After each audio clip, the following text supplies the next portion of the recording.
When I first heard of the phenomena of astral projection, as I say, being brought up with a very scientific mindset, my initial reaction was, bullshit. There's no way. And then, and I could rectify that belief by looking at the stories and seeing that, this could clearly, you could very well argue that this is all in your mind. But then it comes down to, as you say, the one thing that did really open my eyes and make me start thinking about it was the phenomenon of veridical perception. And that's a very important part of the out-of-body experience and the near-death experience as well. And it's something that I argue in favour of to many people who just insist it doesn't happen. And there are several tales that you see online of people on sites such as Quora and other forums where they say, well, I've done this, I've been out of my body, I've seen this that I wasn't aware of previously, and when I went to the place physically after, I could confirm that it was exactly as I saw. So unless these people are all making it up, which seems to be an argument that a lot of people make, or they were mistaken in their memories of it, I wonder why it's not seen as the evidence for its reality as it should be. Because, you've got the likes of, I know people that you'll definitely know of, Susan Blackmore and James Randi, two big names in the kind of skeptical area, both of who said they've had out-of-body experiences, but both of whom ended up not believing that it was genuine. So I wonder why that is. Well, Blackmore is a funny case because she had like one out-of-body experience in the 80s or something, and this was the great revelation for her because she had one experience, which you can't verify anything with one experience.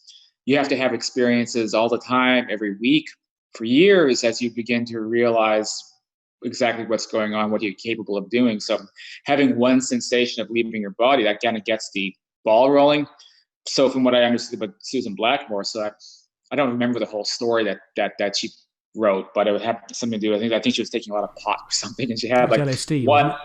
What's that? Was it LSD? Maybe. I think. But so she had one experience like this, but it doesn't mean anything. It's actually very non-scientific of her to take one brief thing and then extrapolate a whole career's work of debunking around that one thing. So with veridical experiences, and this is also, this is the loop that people get stuck in, and it doesn't progress very easily because people are typically trained to not believe anything that you can't put in a test tube, you can't examine it under a microscope. So when you're dealing with other people's experiences, then people can't, they can't fit those pieces together. So this just happens in modern medicine. Like I was mentioning earlier, I'm dealing with like this kind of sickness as a result of COVID. So anytime you go to a doctor, because this isn't a sickness that's been confirmed yet in their books, they dismiss you immediately. They're like, oh, you probably just have asthma, Cyrus. And so because this is what's drilled into their mind, you don't accept anything whatsoever unless it has a stamp of approval. So people apply that standard to an esoteric subject like this, and they'll never get out of that box. So it'll just never happen. So with the veridical perception question, there isn't studies about it. There have been, but it's just not enough. Okay, so with near-death experiences, you had aware. And then both skeptics and believers cite aware, because the skeptics say, look at all the people who didn't see anything.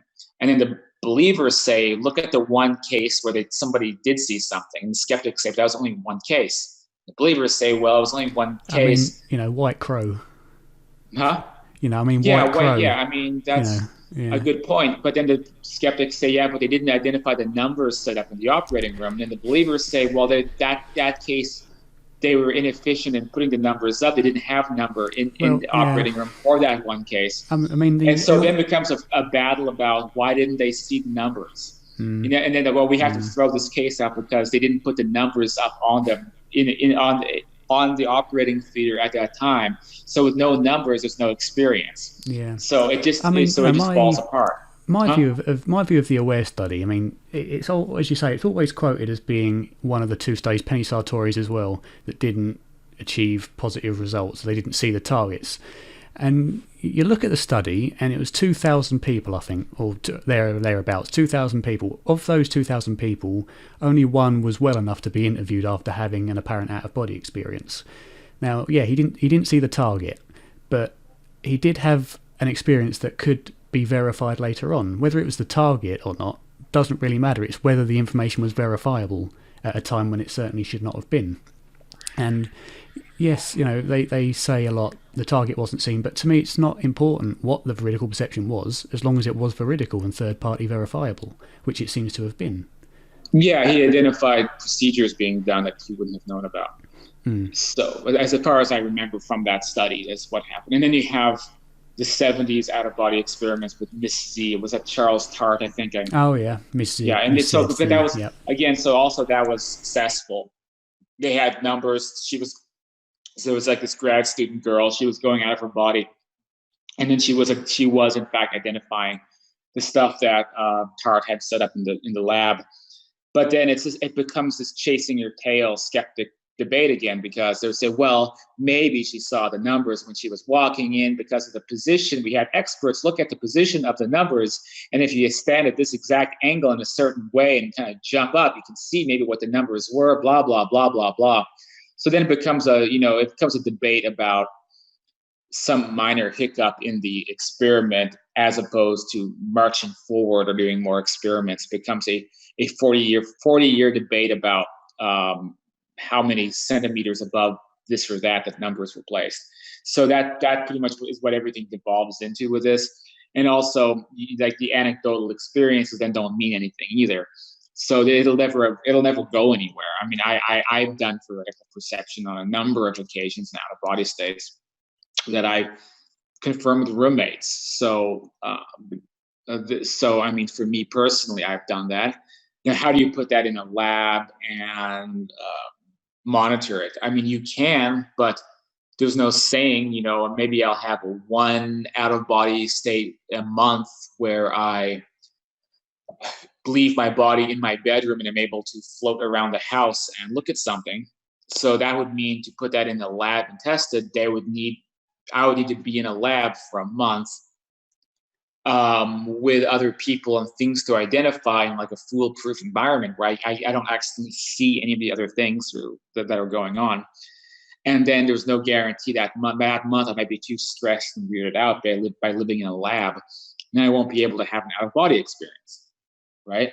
So then the experiment wouldn't work. So how do you actually test something like that? So it's really, really difficult, if not impossible. But then I can just know that I've had experiences where I do perception. It's fairly common. It can definitely happen.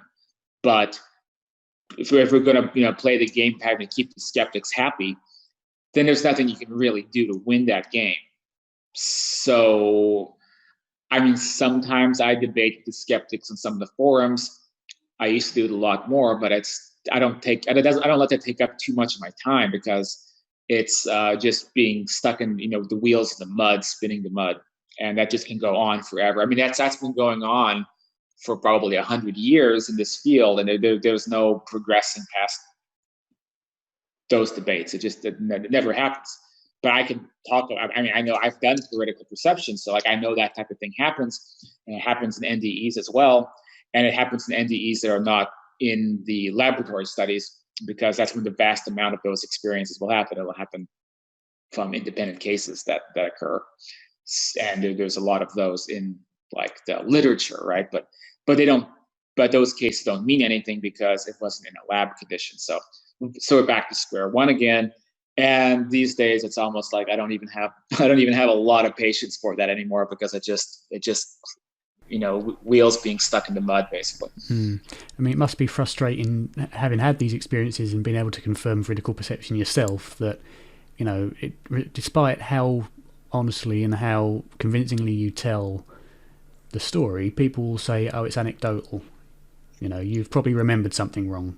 That's the main thing. Some people will say that, and it tends to be people who are really plugged into Western scientific mindset. So if I'm trying to tell a grad student from I don't know, going to medical school, then I wouldn't even tell them to begin with, because that's their way of viewing reality, is that nothing really exists unless it is objective, non-anecdotal, and verified and tested and all of this. So it's almost like I don't even bother. And so some people are plugged into that, and a lot of people are not. So a lot of people take evidence of different spectrums. So courtroom evidence, for example, things like that. And so it depends on someone's way of viewing reality. And so someone who is 100% kind of left-brained scientific traditionalist, they can still learn about these subjects, and some of them become quote unquote believers or parapsychologists, because there's data in these areas as well.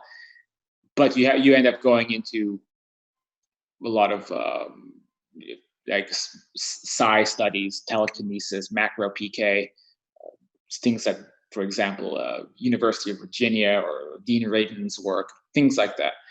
Because that's all, it actually is very, very laboratory related, very objective. I'd also cite like Gary Schwartz's work, but that also turns people off because it's a little bit too out there, I think, for certain people to buy.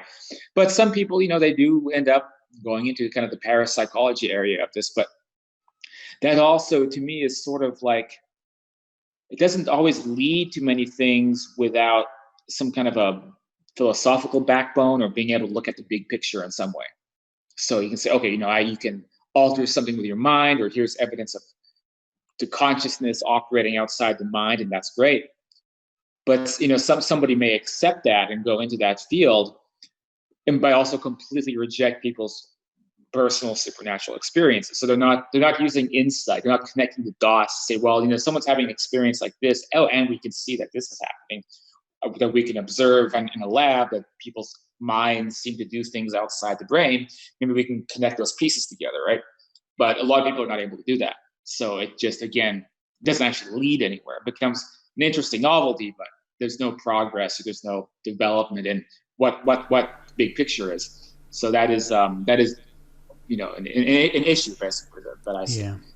So what do you say to those that would say, and there's many of them, the majority of the population, I believe, that would say there has never been any evidence, compelling evidence that the mind can do things outside of the brain, that there's, telekinesis or whatever, psi, has never been shown. And when you give them Dean Radin's name, they will say, well, the studies were either very dubious, or they've been debunked by the likes of Wiseman and whoever else. But the thing is that they haven't been debunked. So there's a lot of researchers out there, and there's a lot of work in those areas. And generally, somebody who takes that position, then in my opinion, it's political, it's not scientific. So they haven't actually looked at the research. They haven't looked at any of what's really going on, but they have this weird political, philosophical perspective that people who believe in these things are a threat to the institution that has been created since the Enlightenment, and this is the brick and mortar way of looking at the universe, and we don't accept these people trying to upend all of that and replace it with this wacky new age kind of stuff. So there were people, I put a video up about this a couple of weeks ago. I remember 20 years ago, there were all these articles sort of poo-pooing on the double slit experiment.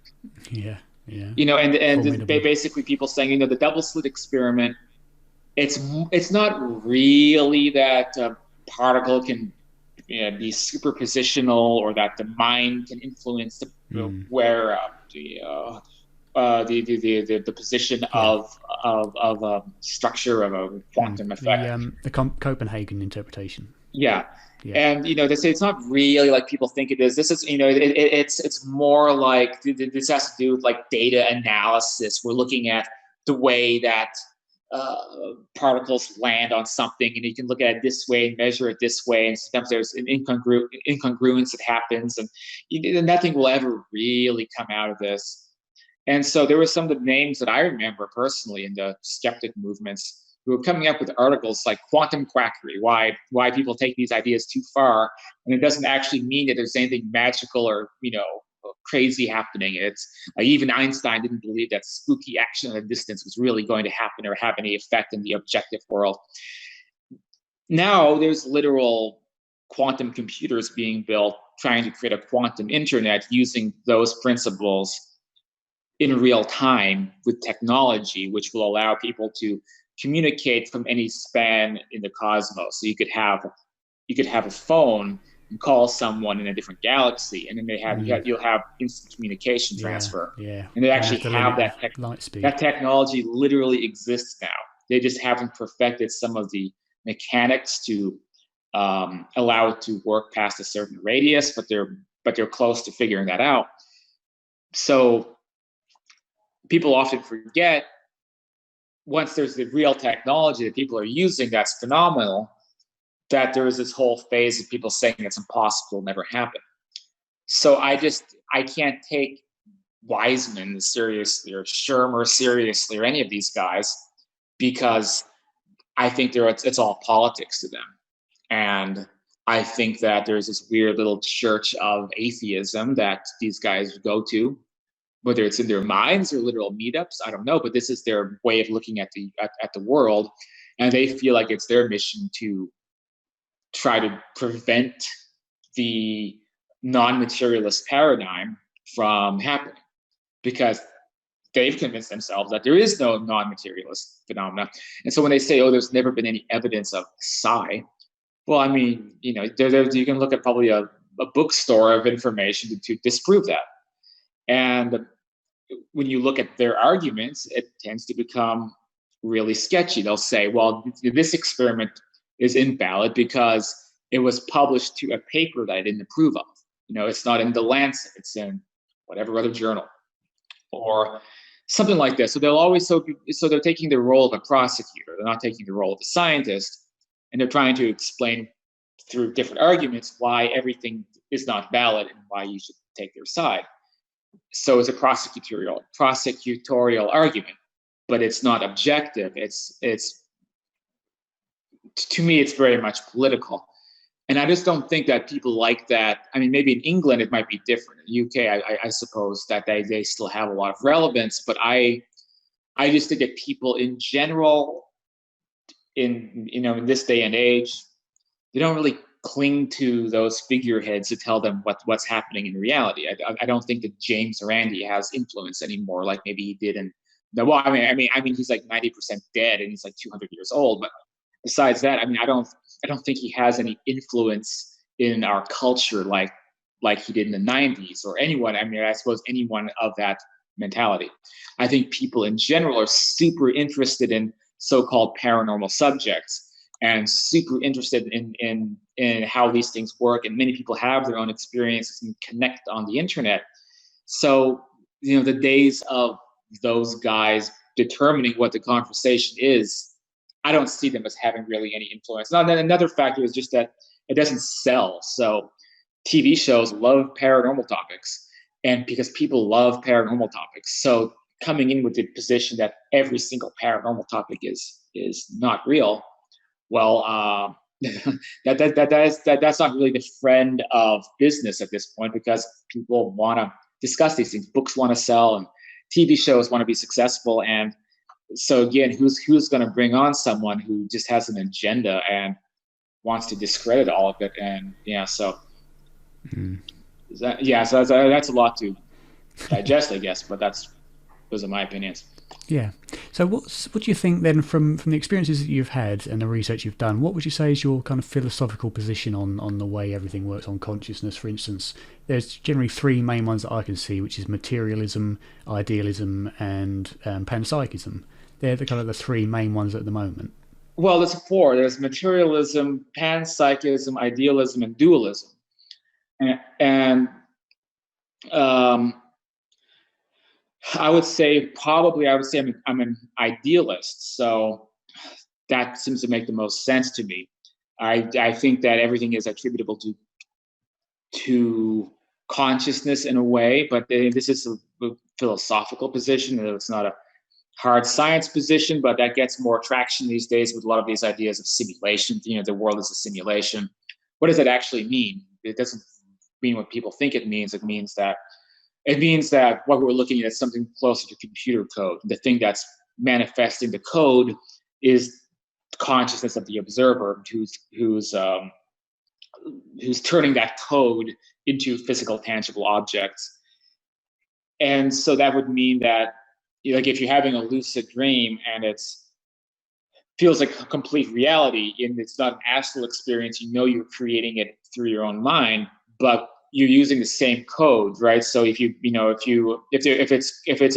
a chunk of cosmic programming code that makes a clump of dirt into a clump of dirt, and then you have a lucid experience, I should say, a dream experience, and then you apply that same code into that environment. You pick up a clump of dirt. It's still the same clump of dirt that exists normally in this reality, because it's the same code that's being generated. Behind it, yeah. So, it's kind of like looking at reality more like a big programming world, like a big computer game, is essentially. And that can explain a lot of experiences that shouldn't be, quote, real, but they're still real in the sense that they're solid and physical, and you can't quite square away how that's possible. Well, you can if you imagine that this reality is a bunch of code, and then you can copy and paste that code into like a little sub program, and then experience it independently of this reality. And so then that would apply to both lucid dreams and astral experiences, which are basically planes of reality that are shared by other people as well, which is also what appears to be that we're in right now. So obviously that's different than materialism, which to me is superstition. And then there's panpsychism, which is similar to idealism in some ways, but there's differences, probably too much to get into. And then there's dualism, which is a supposition a lot of people make in this area, where I guess the best way to understand that difference is dualists don't see a connection between the world of matter and the world we're in right now and the world of mind. So if you ask a dualist about an afterlife, or where your consciousness can go outside of your body, then it's going to be purely mental. So it's going to be purely thought space. It's not going to be anything tangible or solid or, quote, real, because there's the real environment that's tangible, and then there's the world of the mind that's separate from the world of matter. So this is what Aristotle argued. And then Plato disagreed with that. Plato was more like an idealist. But that doesn't match up to people's experiences. Like some near-death experiences seem a bit dualist, because seems to be more like a mental trip or something that's you induce from a psychedelic substance possibly. And then a lot of them are not. They don't fit that model at all, because then you're in people talking about being in real environments that seem like this world. And so that would mean that it's more of an idealist perspective, right? So overall, and even my interpretation of idealism may not even be the best interpretation. I'm not an expert at idealism. There's probably idealist philosophers who don't believe in supernatural things, So, but nonetheless, idealism, my rough understanding of it is what I would describe myself. What you describe yourself as, yeah. The last interview I did a couple of weeks ago or last week, sometime, was with Dr. Bernardo Kastrup, who's a big advocate of idealism, and he I believe holds a view very similar to what you described. Certainly he's against dualism as an idea. Very intelligent guy. I don't know, what's your opinion on his kind of idea of reality? Well, I need to be refreshed more on what Bernardo Kastrup thinks in comparison to what I think. So I don't know off the top of my head what his positions are. So I can't speak on his behalf or interpret it if I haven't researched it. But I don't know what I know who he is a bit, but I don't know what his main area or what his main focus is. Yeah, I still haven't really got to grips exactly with what he was saying, because it is very in depth. Maybe he'd be a good one for your show to have a chat with, because he knows what he's talking about. He's a PhD in computer science and in philosophy, and he draws very big comparisons to the binary system on-off of computer systems, to the binary on-off action potential system of neurons, and how it kind of relates, and why materialism is baloney was his book. And he'd be a good one to have for your show, I think. But we'll leave him there, because I wouldn't be able to accurately give you his complete position. It's well beyond my level. I mean, there's a lot of angles with all of this, and there's people who, like I said, that can see the existence of under idealism, but they're still not open to an astral projection experience. They don't believe that's real. There's other people who I think fit those together, like Tom Campbell, for example, and so it's people like that. They do bridge a lot of those things, and I think it's just a natural fit. People who are it's hard to, if you're materialist, though, it's difficult to take the brain out of the equation, because they're like, well, but everything is there's probably people who are idealists, but they think what the brain is the processing unit still, and you can't get around that. So to be able to conceptualize non-materialism, you have to be able to consider consciousness operating outside of the physical brain. And that's what most people get hung up on, or they can't move past that concept. I have some really weird theories about that, though, which makes it all kind of fit in with my perspective. But I don't think that many people would follow along with what I have to say about that. Fair enough. Yeah, I mean, it's the common materialistic rebuttal is that, yes, if we could demonstrate that consciousness existed in some form outside the brain, they'd then believe that it's true, but they say that it's never been demonstrated.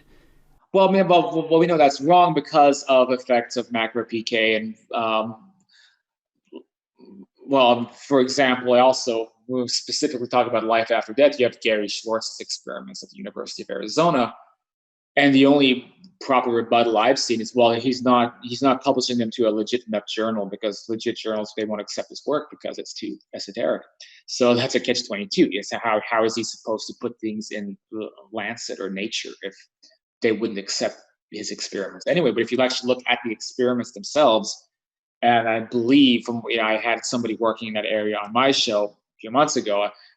Allegedly, they are replicating those experiments in other universities, which would really make it difficult to square away. But basically, when you're dealing with invisible intelligences who are operating devices, operating lab machinery, and are verifying that their existences in laboratory settings, that there's an invisible person in a room who is pushing buttons and operating switches, which is a very simplistic form of explanation of what Schwartz is doing, then then how is there an invisible person doing something, right? So does this invisible person have a brain? Maybe they don't have a brain, or maybe they have some form of a brain that we don't understand, but it messes up these conceptions that it's all brain dependent.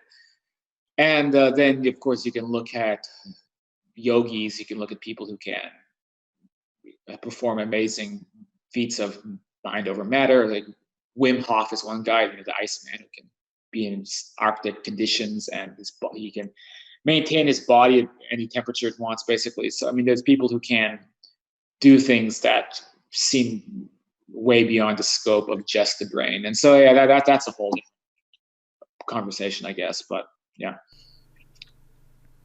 I think usually what's brought into question is the matter of effect size when it comes to psi experiments. Usually there is a lot of consistency between the results, but because the effect size is so small, although it's consistent and beyond what you'd expect from chance, because it's only just kind of beyond that boundary, people would say it's not strong enough evidence statistically.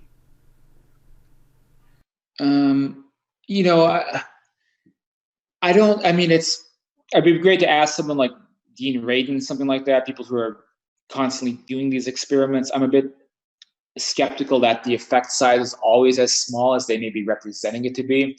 I think that's something. I mean, I'm not a scientist at all. I'm kind of spitballing here. I'm a writer or journalist in this area, but if you're looking at something happening on a quantum level of an effect happening, that seems very, very, very minute, very small. But what they're not considering is how that may be happening on a macro perspective. So something's happening on the tiniest level of consciousness is affecting the way that a number pattern organizes itself, right? On a way it's just above statistics, just above statistical chance. Well, how would that effect be operating on a mass scale? Right, so there's interesting effects of mass meditation. There's some interesting stats about that I put in my second book, which people can look at, that talks about mass consciousness effects on things. So so all these experiments, we're looking at like one person's consciousness changing the stats a little bit on something. But what isn't properly being looked at is what happens if you blow that out to a much, much, much bigger proportion. So if it can happen just a little tiny bit, what else could be happening, basically? So it's very strange if someone sees an effect happening on a very small level and saying this isn't predominant enough to be a real effect. I'm not so sure that's a scientific argument. It sounds, again, like a prosecution's argument, because even if something's happening on a very small level, one person altering a number generator or doing any other number of experiments, then it's still very significant. And number two, there's been a lot of crazy experiments, crazy stuff that Radin's been involved in.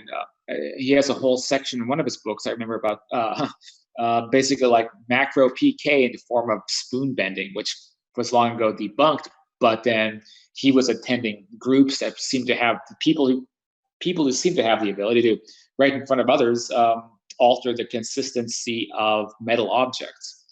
And oftentimes it was involved with like a group of people kind of like putting their consciousness together into one spot and then altering the structure of an object, which is, I mean, it's very unusual stuff. And there's of course been endless accounts of, quote, paranormal things happening throughout history, and a lot of that is explained by some of these things that we're just kind of poking around the surface of. But I just think that people actually have to do the research and look into the experiments and see all the data before they do a debunking effort and say, well, it's too statistically insignificant, even though it is statistically significant, but it's too statistically insignificant for them to be able to convince them, which is a subjective point of view based on their philosophy. So it's not actually scientific approach. So I know I'm probably sometimes it's not even kind of to that level. I mean, the vast majority of people I see who are against, or publicly against this sort of thing online, are always piggybacking off of one of the prominent skeptics and saying, well, he's shown that this is not the case, and you can see them quoting these people. I mean, when it comes to things like spoon bending and PK, you're always going to be referred back to Uri Geller and James Randi, for instance. Well, it's funny thing about Uri Geller is that he lives in a bigger house than Tom Cruise or Brad Pitt or anybody else, and he's I don't know where he is, like Wales or somewhere up there in the UK. And he lives in basically a palace. I mean, in pictures of his house, it looks bigger than Kensington Palace there in London. And so, why does Uri Geller have endless millions and millions and millions and millions of dollars? Because Uri Geller, who was a big fan of faking spoon bending to build his reputation, because I think that he is a non-ethical business person who has abilities and doesn't care one way or the other. He just wants to make lots of money. But how did he end up making tens of millions of pounds? Well, he turned out to be an extremely good remote viewer. And it turns out remote viewing is directly applying non-materialist principles to benefit governments and companies. And there's a lot of, remote viewing is kind of like, if you're dealing, if you want to talk and give energy to the skeptics, you play the remote viewing card, and it's difficult for them to talk their way out of that, because governments have hired remote viewers. The CIA here in the US, in the States, have hired remote viewers. We've had presidents like Jimmy Carter vouch for remote viewing, especially during the Cold War. And we have companies that hire remote viewers and pay them obscene amounts of money because they're able to spy on competitor companies in a way that creates huge advantages, especially if those competitor companies don't believe remote viewing is real, and then they don't employ their own remote viewers. Is that still going on today? Oh, it happens all over the place. There's a guy named John Vivanco, and he has a really, really interesting book about his experiences as a government contracted remote viewer and his team, as well as for private corporations. But he's been employed by the U.S. government for anti-terrorism purposes and many private firms and companies. And he dropped out of the business because of too many people trying to assassinate him and his team, basically. So I mean, it's one of these things where it's kind of like an open secret, and that's maybe also why it's not doesn't blow up in the scientific fields, because the fewer people who engage in remote viewing, the more of an advantage that a group might have. So if everyone was practicing it and it was totally mainstream, then a company wouldn't have the advantage of hiring a remote viewer to obtain information about a competitor, or a government may not have the advantage to use a remote viewer to stop a terrorist attack. But all this stuff can be researched by people who actually want to research it and look deeper into that field and that world, and that's how that stuff's highly verifiable.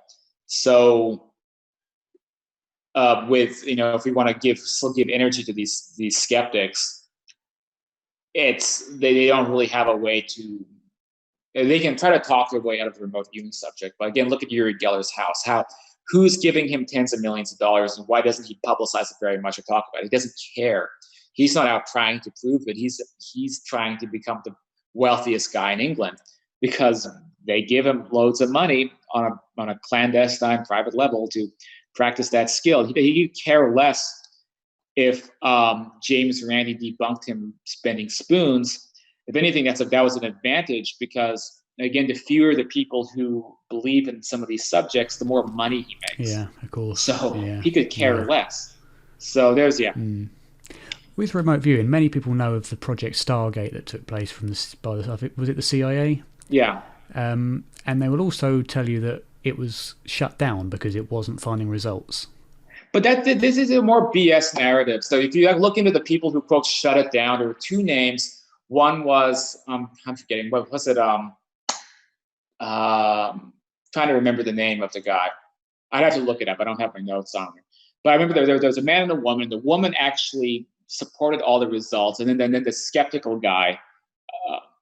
Well, it wasn't Weissman. It was one of the skeptic names was actually the guy who filed the report to end the CIA. Yeah, I know who you mean.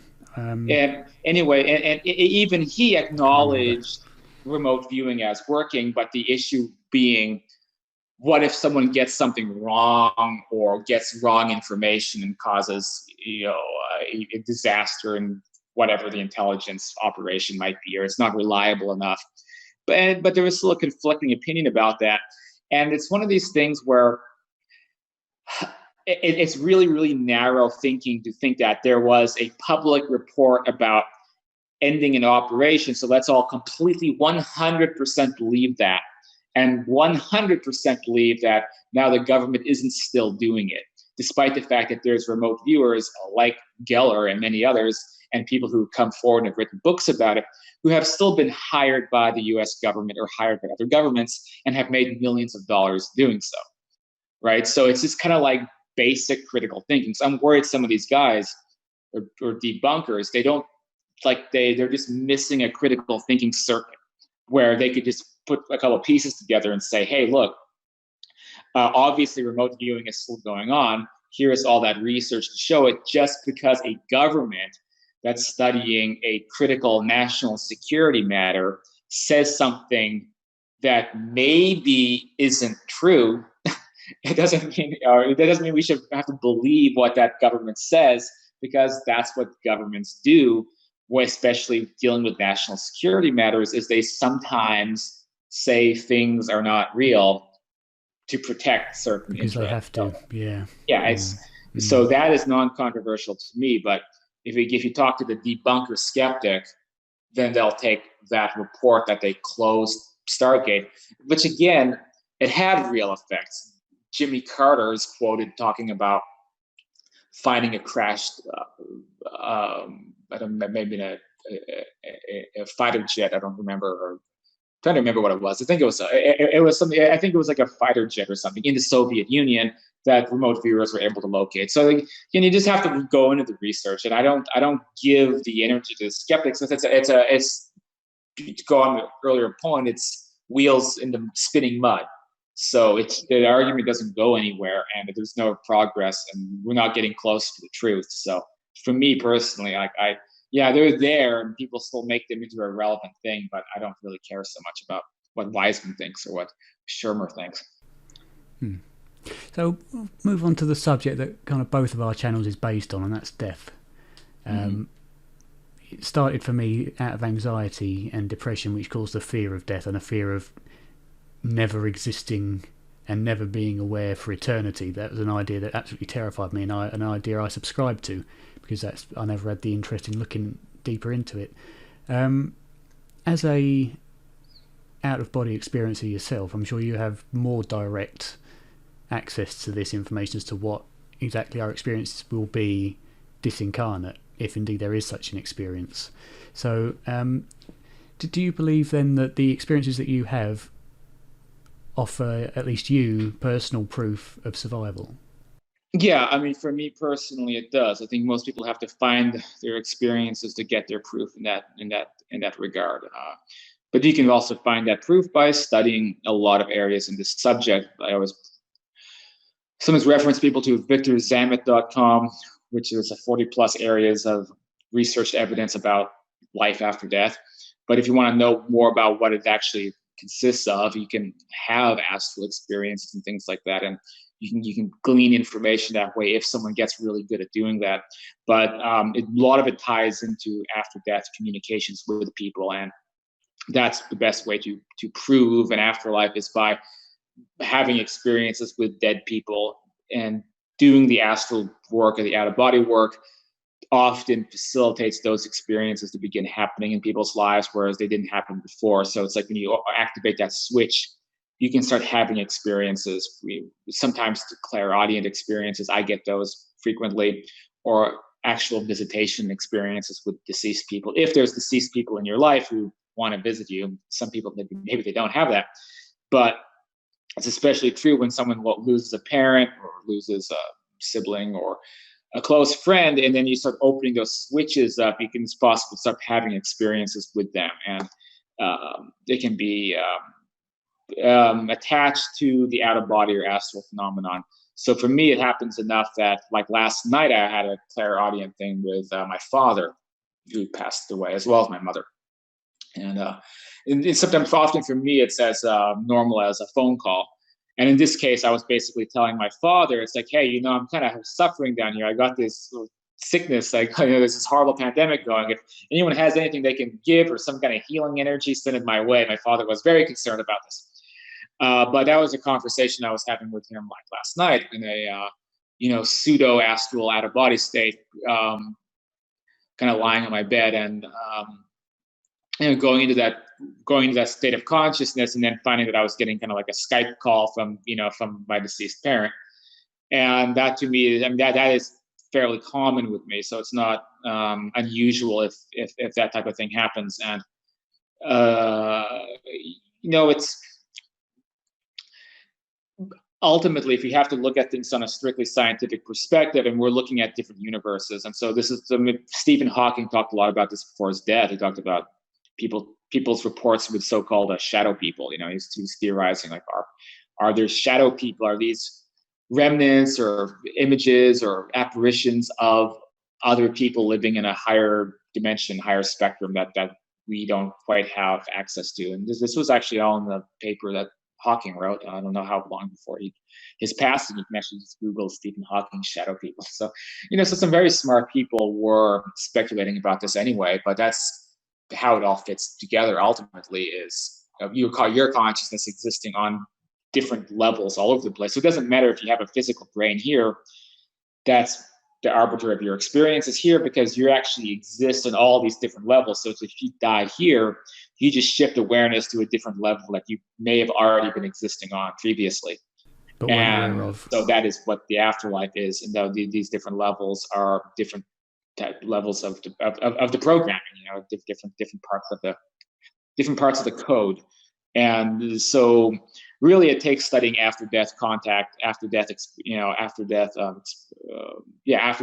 Communication, experiences, and maybe NDEs to some extent, and a lot of other subjects in those areas to learn more about that, I guess. And that is a whole field, and it's the main field, of course, that I talk about in my books as well, which is because it's much more practical to me, is tackling death, the fear of death, and what happens when you die, versus just going on and on about freaking paratopics, but no real practical benefit, I guess. Yeah. I've always been under the impression that, death is the one thing that's certain to happen to all of us, and I think it's foolish not to have a good understanding of what's going to happen. I mean, many people our age I don't know how old you are. I'm 24. I don't know if you're around the same age, but a lot of people, younger people, never concern themselves with it. And to me, I just don't understand why, because it's the only certain thing to happen. I want to know what's going to happen. So, in your experiences, you have visited the levels or the realms or the dimensions of where you'd expect to go after death. Yeah, that is correct.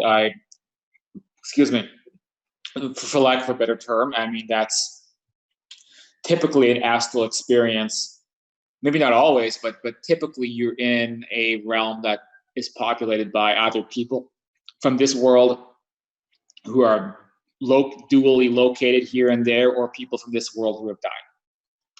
And so that brings into mind the cultural aspect of what people there think of this world. And that's often something I inquire if I'm astral projecting, if I'm talking to people. And I talked to one guy who said that he was never born in this world. He knows about it. He knows that people are having experiences on this level of reality, that to him it sounds like hell. He says he can't imagine a more frightening prospect than to have your consciousness stuck in just one body, stuck in one environment you can't get out of, and it's unbelievably painful, and everyone's confused and unhappy. And he said he only knows about it through hearing about it from other people who have had experiences in this world. And he just says it seems like the biggest nightmare. And he was very surprised that I was from this world and able to communicate, talk about it. And that was one person I talked to. But there's been many, many, many more. And there's also sometimes variations of that perspective about what this world is like by comparison to what their world is like. So that to me sort of sums up almost what we're dealing with here, which is these different sort of programming that glues these different realities together, different rule sets. And that I think we got a very unlucky hand in this particular reality, but that's what we're dealing with. That's what we have to make better somehow. But astral projecting, you can find yourself in these higher realities where, as I talked about at the beginning, you can meet sentient people and hopefully have a conversation about that subject and be able to learn from their perspective more what's going on. Obviously, it gets much more complicated than that, but at the bare minimal, that's kind of what's going on. Yeah, and touch upon a point that you mentioned in your last video as well. I do watch them. Is that, and I agree that being able to astrally project and being personally certain of what's to come after death, and that there is something to come after death.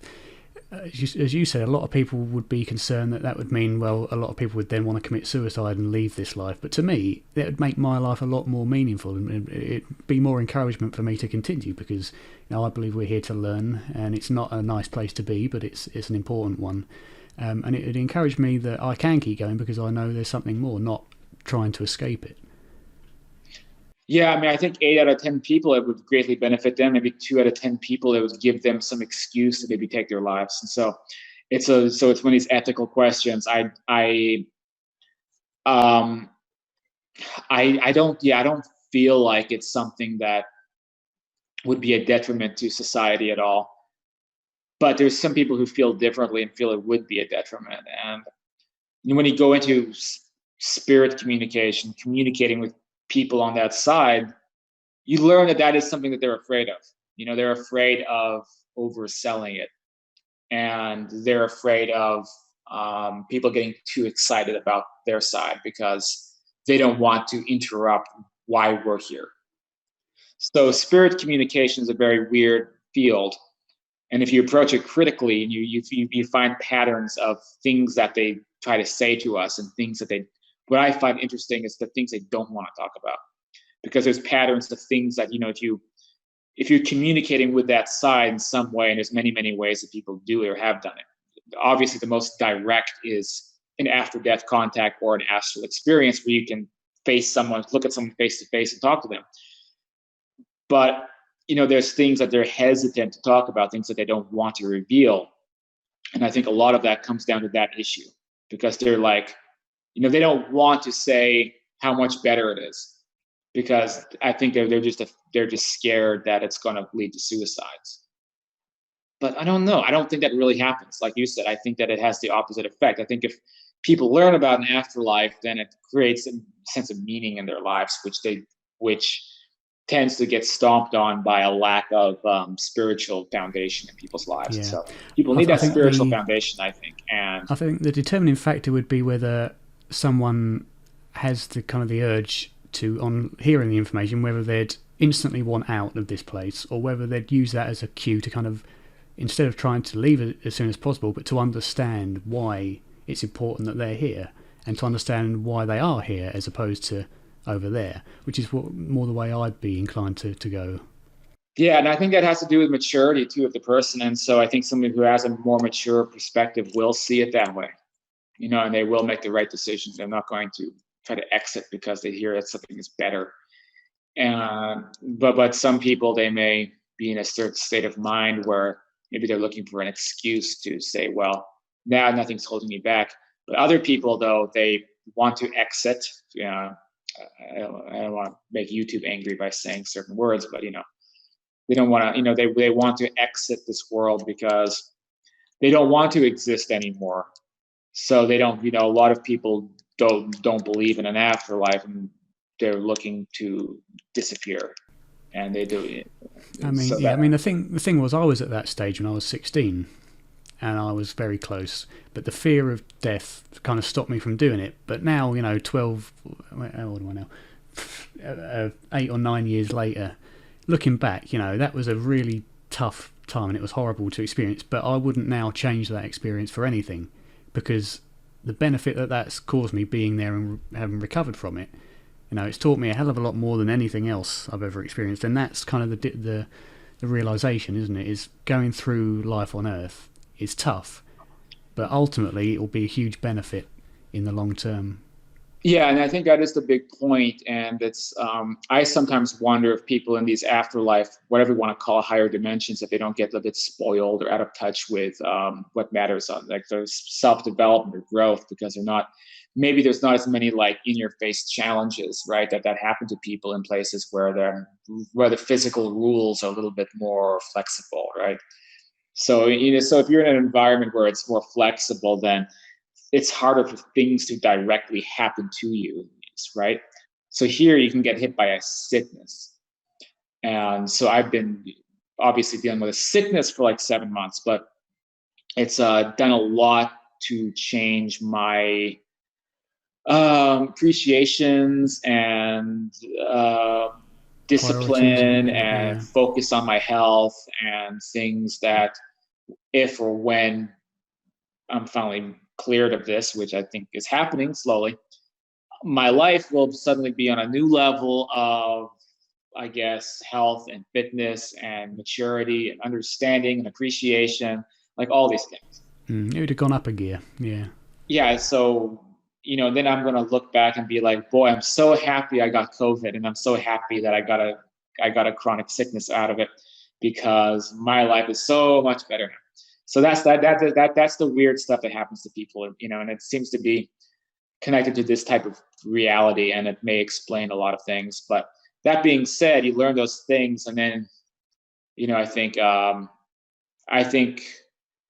to people on that side, like their world is the normal world, and this is the bizarre world. This is the paranormal subject. This is this is the this is the abnormal Yeah, place to yeah. exist. This is the Theirs dream is in the yeah. theirs is the normal world. And to them, they don't call their world like the afterlife or something. For them, they're on the earth. They're on this earth, and this is like a sub level of their existence, which some people only know about in rumor, and or they have like we have experiences there. They have earth plane experiences here, which as opposed to being uplifting and inspiring and beautiful, like when we have experiences with the other side. I think for them it's the opposite. It's like, Yeah, oh my god, I yeah. had this It's like a horrible brief visit to nightmare. hell. I Yeah, was living in this world where everybody was ignorant, and we couldn't get out of it, and we were stuck. And yeah, so yeah, yeah. So let's run through them. What we can expect, kind of after the last breath we take. So you're lying in your deathbed on your morphine drip, and you're approaching the end. You take your last breath. What then would you say happens in our experience? well, I mean, there's the hundreds of thousands of near-death experiences people can read, and I think that is an introduction to what seems to happen to most people, because that is the objective way of looking at it, right? So if you want to know what happens when you die, look at people who have died or have had cardiac arrest and had supernatural experiences, because that is the most direct way to get information, right? So what happens is people have an out-of-body experience. They're in their operating room. They may see a deceased loved one entering in to come and get them, and then a tunnel may open up. They may feel themselves going through the tunnel, which seems to be a way to connect different dimensions together in some way that we don't understand. Experiences with the light or God, it seems to be something to do with a higher version of our existences, something that comes and replays your life that you've had on earth, so that you gain the most benefit from your life on earth, that you remember all these things that you did, and it puts it all back into the forefront of your mind.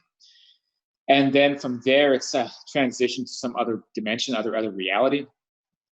I think one thing that differs a little bit from the near-death experience is actually, with a lot of near-death experiences, people go to these really sublime sort of, for lack of a better term, heavenly environments. Sometimes they're difficult to wrap our minds around. Like I was just reading NDEs the other day. It's interesting how many NDEs people are in, like a crystal city, and people flying around like Peter Pan, and cities made of crystal, and it's all phenomenal and amazing. What is interesting to me is that with many of my astral experiences, I'm in places that look very similar to this world. And there seems to be a kind of migratory thing that happens where people initially may see themselves in this fantastic heavenly environment, but then they start to thinking, I sure miss watching TV on a couch and playing video games and going to the pub. And because they miss their old life, they settle down into a world that is more similar to this one, because that's their personal preference. So not everyone who dies wants to always be in like this higher, upper, fantastical, heavenly environment that we hear about in a lot of NDEs. At some point, people sort of migrate back down into this kind of astral level, which can look and feel quite a bit like this world, because that's what they're adapted to from this life, and it's what they want. So that tends to be the next step that we don't hear about in NDEs, because no one goes that far. People just get the glimpse. So people go. Sometimes I think people begin on this, what we call the higher astral plane, the higher realms, and then they migrate back down in this kind of like very I don't want to say mundane, because I don't think anything in existence is actually mundane, but by It's very comparison, familiar it's environment. Yeah. a more normal environment. And so I think that will happen. So I mean, in general, then people who die, and some people will just wake up on that side.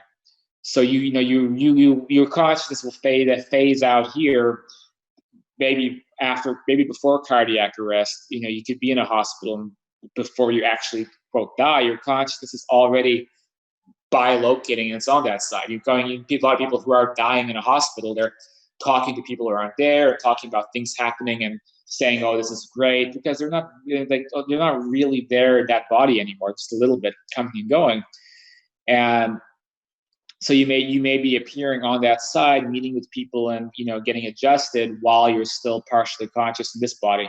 And that's kind of what happens with astral projection anyway, is that you're lying on your bed asleep or whatever, and then you're having experiences in this other realm. So for most people who are dying in a hospital, they'll already begin having experiences on that side well before their heart stops beating. And then when they finally do, you know, fully transition, then yeah, for us, they're gone. And then for them, they're now fully on that side.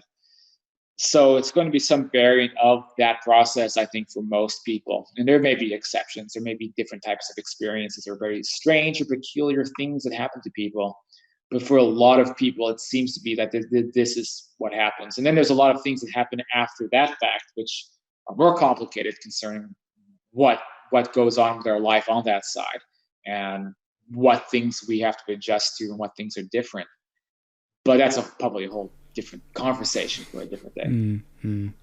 There seems to be a lot of confusion amongst the idea of going back to the oneness versus retaining a sense of individuality. Would you say that we kind of keep our own individual personality and memories with us? Well, if we didn't, they would all be kind of pointless.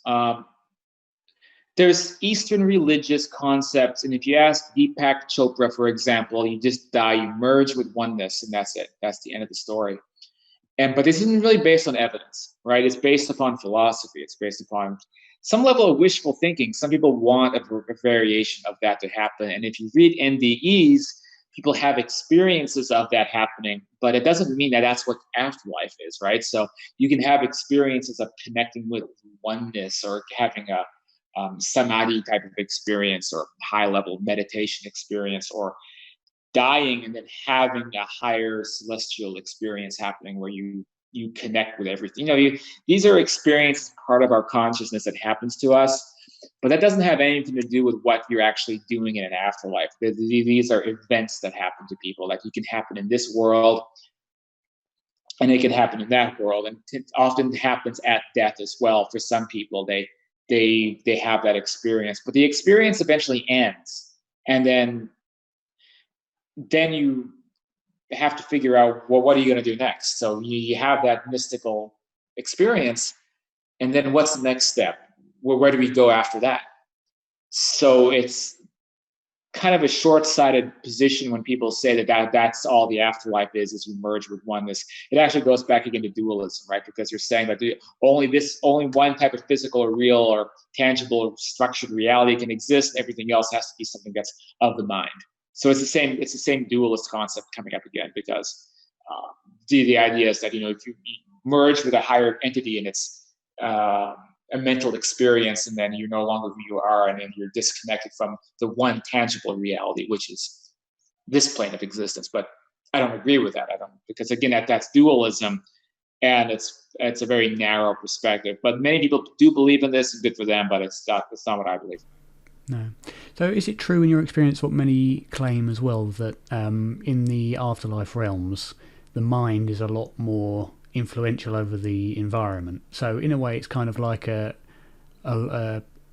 ontologically real lucid dream, where you have kind of the ability to create from will, move from will.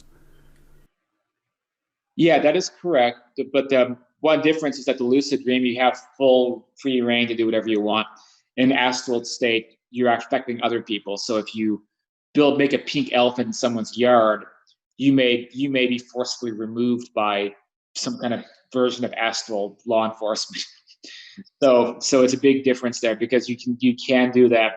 And also, it's a little bit more difficult. So it's almost like there's a gradient. So on an astral experience, that's also a good way to tell you're having an astral experience, because you can be trying to build something with your mind, which on a lucid dream, you can do whatever you want, and it's not working. But you can do something on a much smaller level. Like, you might be able to levitate or do something mental, but there's more of a challenge or a barrier happening on that level, because it can't be complete chaos. But nonetheless, that is the main distinction, is that unlike here, people are shaping things with their mind, creating things with their minds, quite willy-nilly sometimes. And that creates a very crazy environment compared to our lives here. Really, really, I guess, fantastical, sometimes bizarre. And that becomes a chief difference. I hope you enjoyed this episode of the Seeking Eye Life Exploration podcast. If you did and would like to continue following my research, please consider subscribing to my YouTube channel and following the podcast on Podbean, iTunes, Spotify, and other podcast providers. You can also join our Facebook discussion group. You can find the link to this and other Seeking Eye online profiles at seeking-eye.com. Thank you.